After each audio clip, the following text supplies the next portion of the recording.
প্রথম সিনেমা মুক্তির পরই বলিউডের দরজা প্রায় বন্ধ হয়ে গিয়েছিল।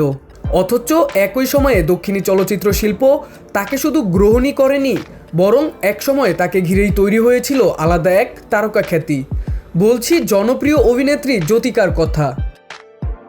সম্প্রতি এক সাক্ষাৎকারে নিজের ক্যারিয়ারের শুরুর সময় নিয়ে কথা বলেছেন তিনি। জ্যোতিকা জানান, বলিউডে যদি থেকে যেতেন তাহলে হয়তো এতটা পথ আসা হতো না, কারণ তার প্রথম হিন্দি সিনেমা মুক্তির পর সুযোগের দরজাগুলো প্রায় বন্ধ হয়ে যায়। 1998 সালে ডলি সাজাকে রাখনা দিয়ে অভিনয় অভিষেক হয় তার, কিন্তু সিনেমাটি বক্স অফিসে ব্যর্থ হওয়ার পর প্রযোজক পরিচালকদের আগ্রহ কমতে থাকে। তবে দক্ষিণী সিনেমায় ঘটেছিল সম্পূর্ণ ভিন্ন ঘটনা। সেখানে ছবির ব্যবসায়িক সাফল্যের চেয়ে বেশি গুরুত্ব পেয়েছিল তার অভিনয় আর সম্ভাবনা। এরপর তামিল সিনেমায় ধীরে ধীরে নিজের জায়গা শক্ত করেন তিনি। ভাষার বাধা পেরিয়ে হয়ে ওঠেন দক্ষিণী চলচ্চিত্রের অন্যতম জনপ্রিয় অভিনেত্রী।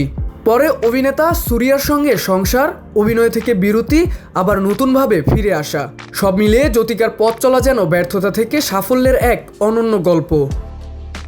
একসময় যে দরজাটা তার জন্য বন্ধ হয়ে গিয়েছিল, ঠিক সেই সময়ে আরেকটা দরজা খুলে দিয়েছিল নতুন সম্ভাবনার পথ।